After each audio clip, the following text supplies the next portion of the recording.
To me, it's clear that there's a standout among the proposals that wasn't included in the staff report.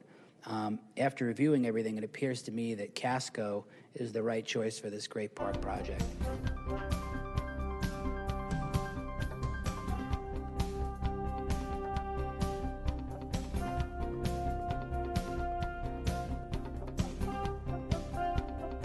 Okay. Well, I mean, for those reasons, to me, you know, we have an Irvine-based business, we have a women-owned business, we have Irvine manufactured chargers. They've done work in the city of Irvine. You know, it appears to me that that's probably the best route.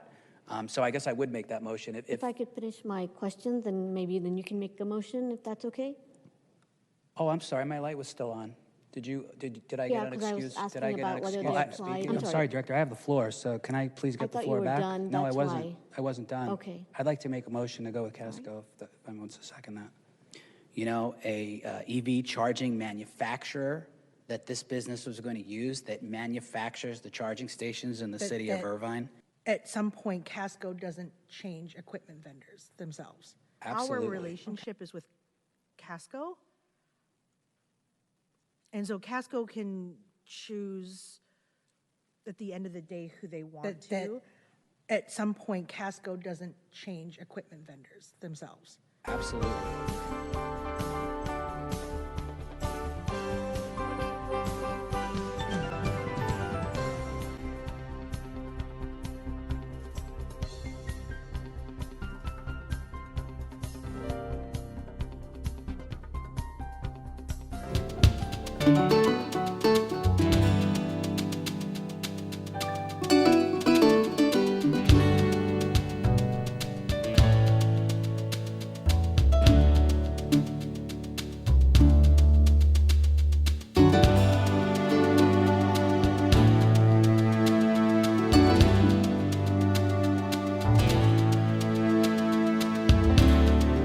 I received an email from someone, and I'm just trying to get to the bottom of this. Like, why are we going with vendors who are not even in Orange County, let alone I'd like to invite Irvine? Director Carroll and Director Kim to come to the ChargePoint office on 530 Technology Drive, where we've actually have operations with dozens of people that were part of a Veracity team that we acquired. And we're bringing in other organizations that have nothing to do with our community. They have nothing to do with our city. And I'm just going to say, Asian American companies are being accused of selling data to foreign governments.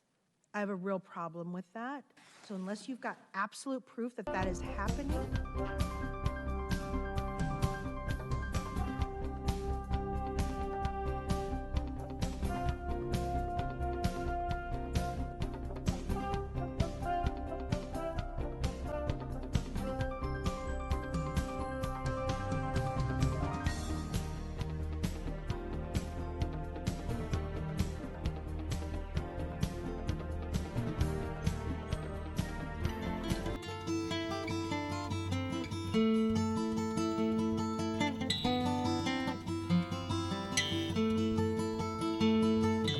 Here,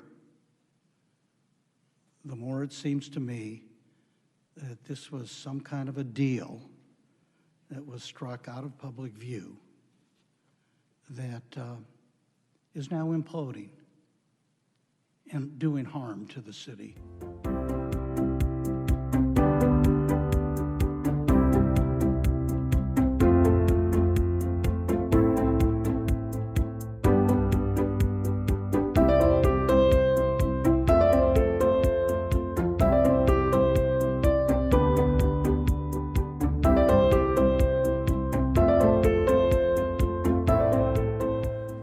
Had the staff had the clarification that they did in today's letter from Casco about the revenue, perhaps Casco would have made it as a recommended outfit. It's certainly a possibility. Again, I've had this letter, I think, since 15 minutes before the start of the board meeting, so couldn't go back to my notes about the original calculations, and so, but it certainly would have been extremely helpful.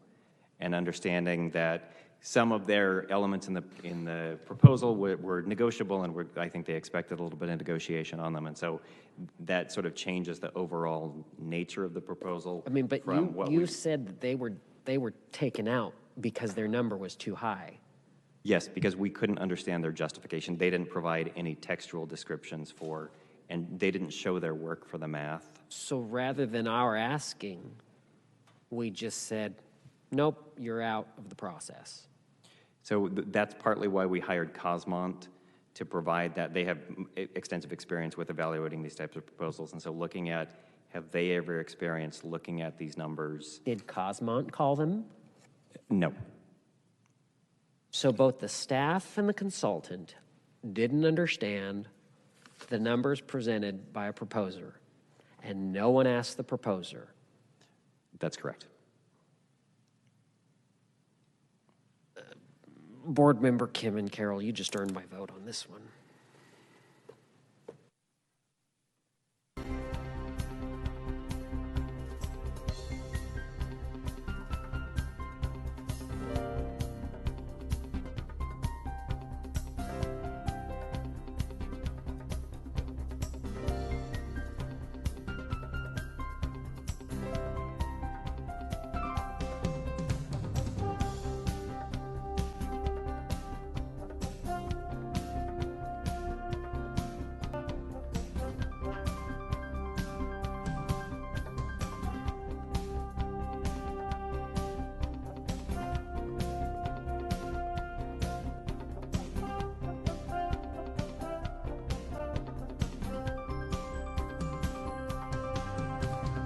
Now it sounds to me like this whole thing wasn't a very good idea. When I hear that we're supposed to get $2 million a year in revenue out of this, and now that's up for grabs, apparently we're not.